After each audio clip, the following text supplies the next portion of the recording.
The silence on Mark Clifford's ranch wasn't peaceful.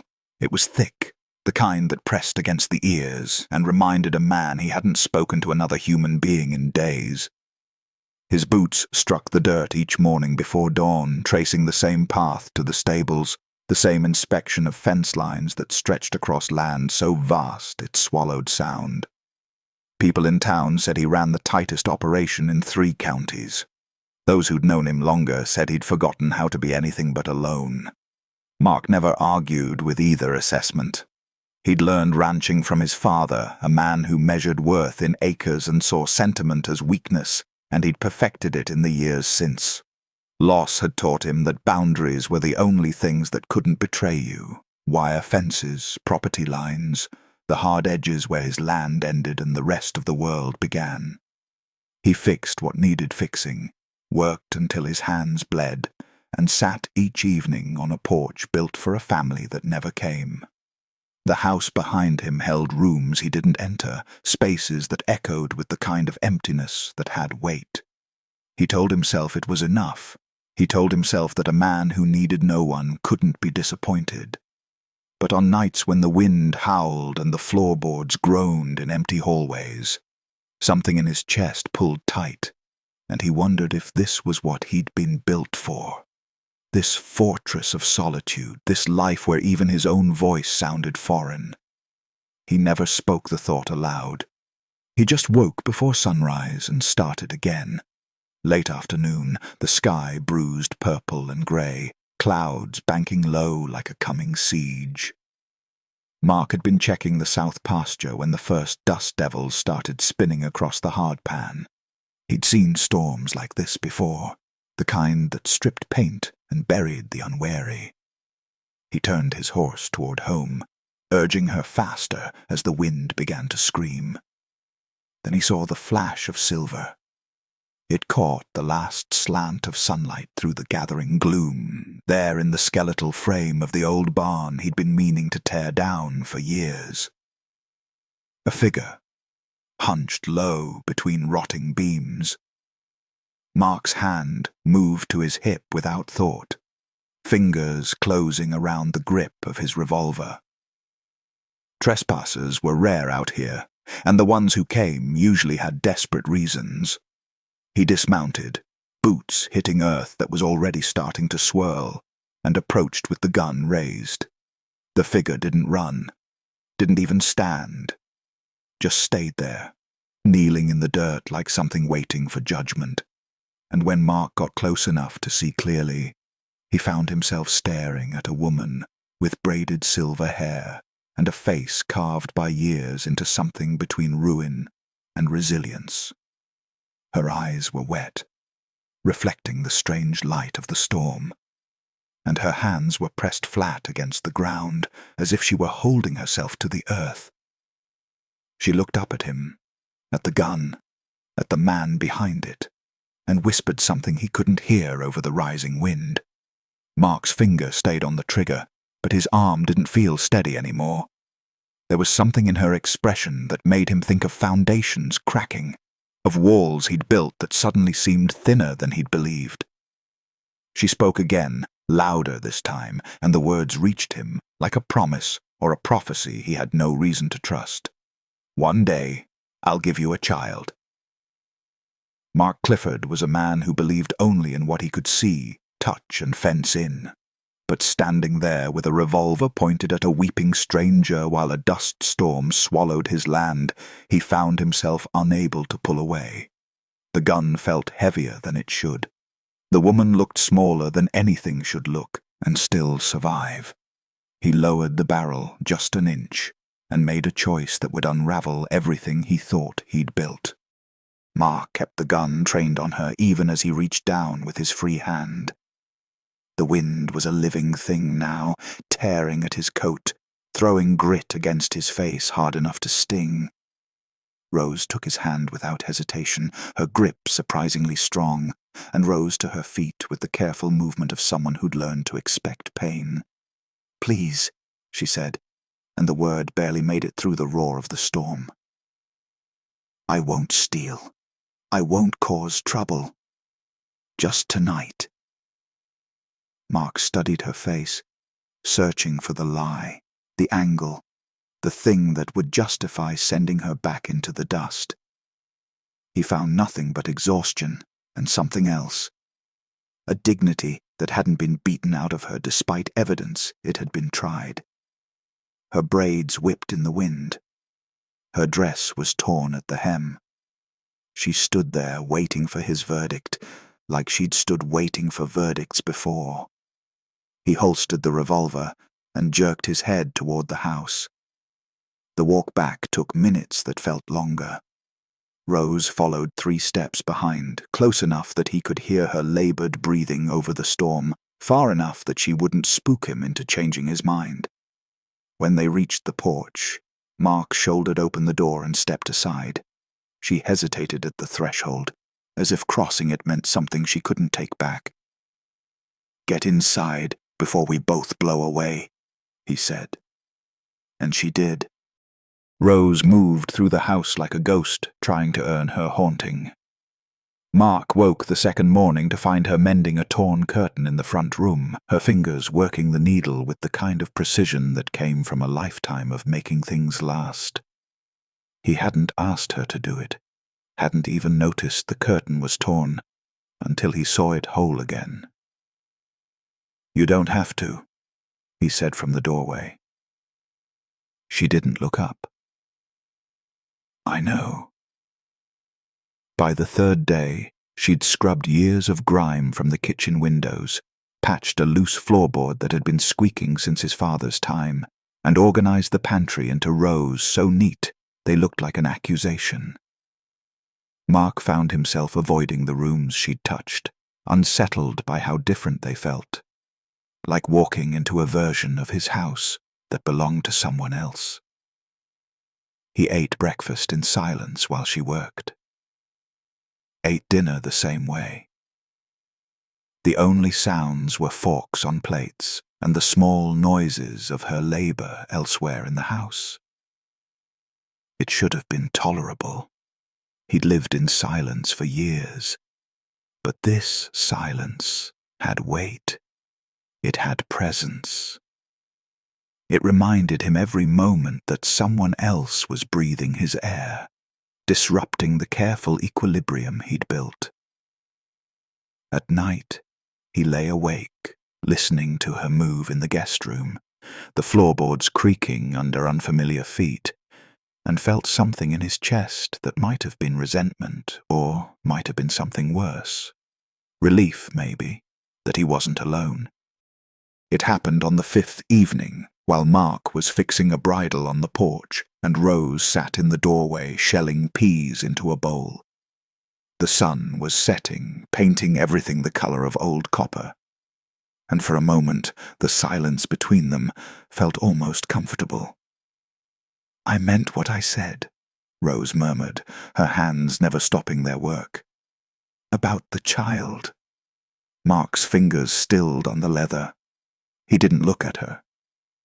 "You're 56 years old. I know what I am. Then you know it's impossible." He pulled the strap tighter than necessary, the buckle biting into his palm. "Whatever you went through before you came here, it's made you. Say it." Her voice was steady. "Say I'm crazy." He couldn't. He'd seen crazy before, and it didn't move through his house with her kind of purpose. It didn't mend things that had been broken for years. He set down the bridle and finally met her eyes. They were clear, unwavering, holding a certainty that had no business being there. "It's not possible," he said again, but the words felt hollow. That night, Mark lay awake staring at the ceiling beams his grandfather had cut by hand. He thought about barren land that sometimes bloomed after decades of nothing, about mares too old to foal that surprised everyone, about promises that made no sense except to the person speaking them. He told himself she was delusional. He told himself to stop thinking about it. He couldn't do either. Mark saw them from the east pasture, 3 dark shapes moving slow against the morning haze. Riders. Too deliberate to be lost, too focused to be passing through. They stopped at his property line like they were reading something invisible in the air, then turned their horses toward the house. He was already moving, boots eating ground, when he heard Rose's voice behind him. "They've come." She stood in the barn doorway, one hand braced against the frame like it was the only thing keeping her upright. Her face had gone pale as old bone. Mark had seen that look before on animals that knew the slaughter was coming. "Who are they?" "The men I belong to." The words came out flat, factual. "They'll have papers, legal documents saying I owe them time, labor, restitution for leaving." She met his eyes. "They'll be right, technically. The law won't help me." Mark turned back toward the approaching riders. They were closer now, close enough that he could make out the rifles slung across their saddles, the rigid set of their shoulders. Men who'd done this before. Men who expected compliance. "Get inside," he said. "Mark, inside, now." She disappeared into the barn's shadows while he walked to the house, every step measured, every breath deliberate. His revolver hung heavy on his hip. The riders were at his gate now, waiting. One of them smiled, the kind of smile that said he knew how this would end. Mark didn't smile back. The lead rider dismounted first, unfolding a document with theatrical precision. "We're here for the woman, Rose Hartley. She's bound by contract to the Brennan household for another 18 months. Mark stood on his porch, thumbs hooked in his belt, close enough to his revolver that the message was clear. "No one by that name here. Now, Mr. Clifford." The man's smile never reached his eyes. "We tracked her to your property. We have legal right." "I said no." The other two riders shifted in their saddles. Hands drifted toward weapons. The air went tight, the kind of quiet that came before violence. "You're making this harder than it needs to be," the lead man said, his voice dropping its false pleasantness. "We'll take her by force if necessary. The law is on our side." Mark's hand moved to his revolver, not drawing, just resting there. "The law stops at my fence line. You want her, you'll have to go through me." "That can be arranged." They stared at each other across 10 feet of dust and decision. Mark felt something crystallize in his chest, cold and absolute.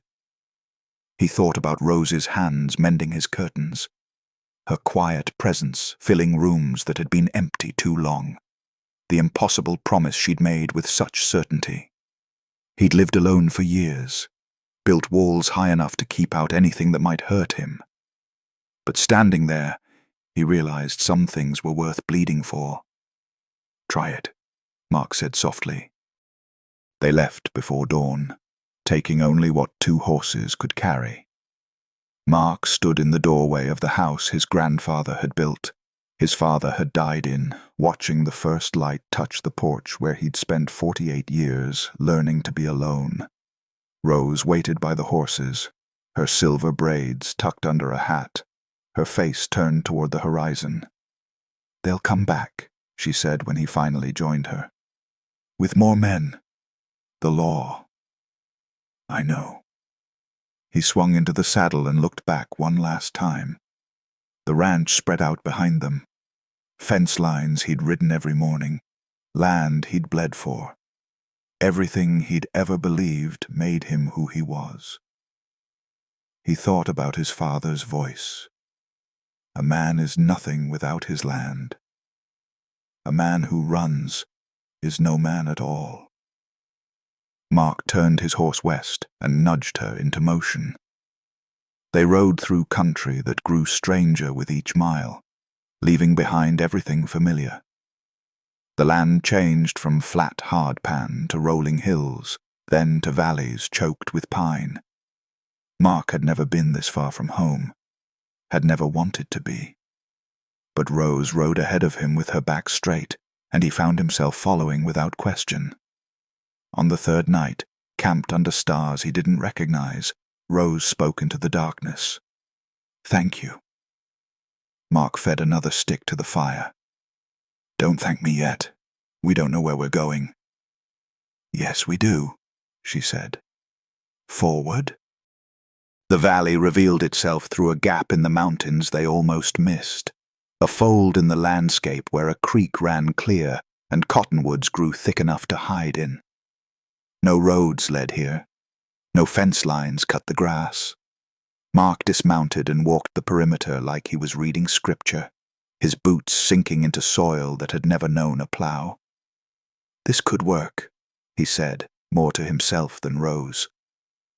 They built slowly, deliberately, not rushing toward anything, just building toward something that felt like choice.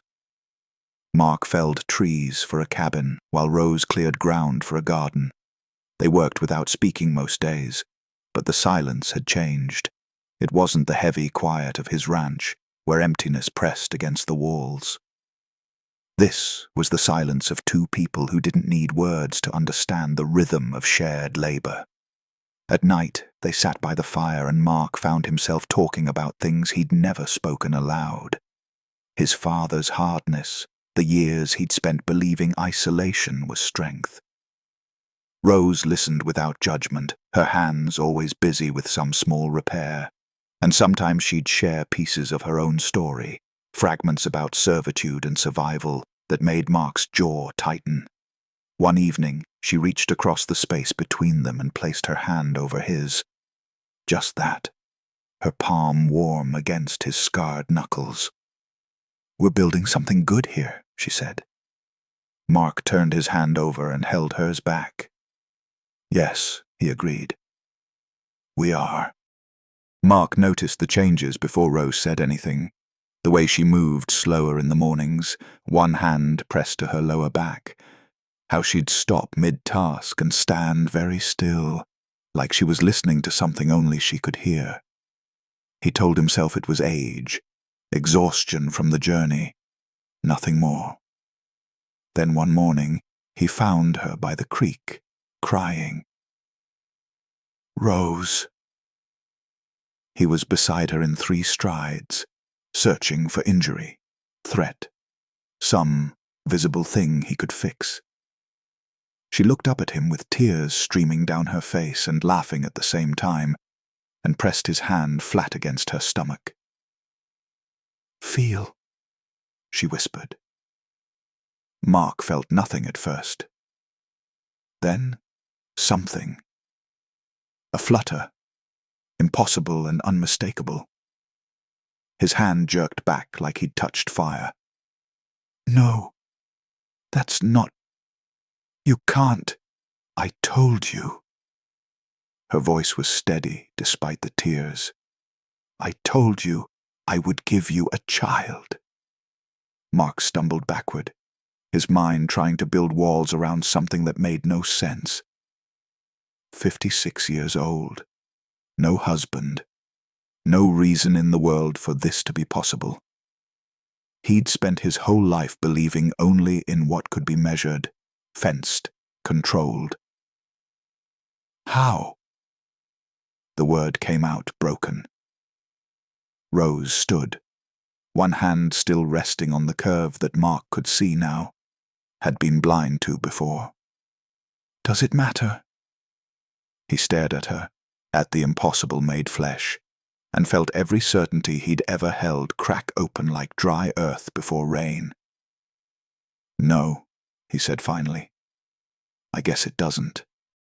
The child came on a morning when the valley was white with snow, the kind of quiet that made the world feel newborn.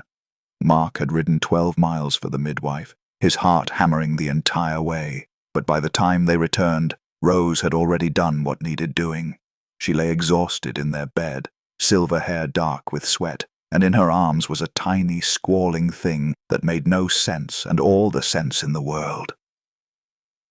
"A girl," Rose said, her voice hoarse but steady. "Hold her." Mark's hands shook as he took the child.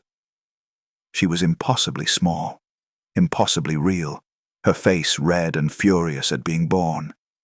He'd delivered calves and foals, held newborn things before. But this was different. This was his. Theirs. The baby quieted in his arms, her dark eyes finding his face with the kind of focus that felt like recognition. Mark felt something crack open in his chest, a place he'd kept sealed for so long he'd forgotten it existed. "What do we call her?" he asked, unable to look away from his daughter's face. Rose smiled, exhausted and triumphant. "Hope. We call her Hope." Mark sat on the edge of the bed, one arm around Rose, the other cradling their impossible child. Outside, the snow continued to fall, covering their tracks, burying the past. Inside the cabin they'd built with their own hands, a family breathed together for the first time. He was finally home. Mark Clifford spent 48 years believing he was meant to be alone. He was wrong. What impossible promises are you dismissing in your own life? Share your thoughts in the comments below, and if this story moved you, pass it along to someone who needs to hear that redemption can arrive at any age.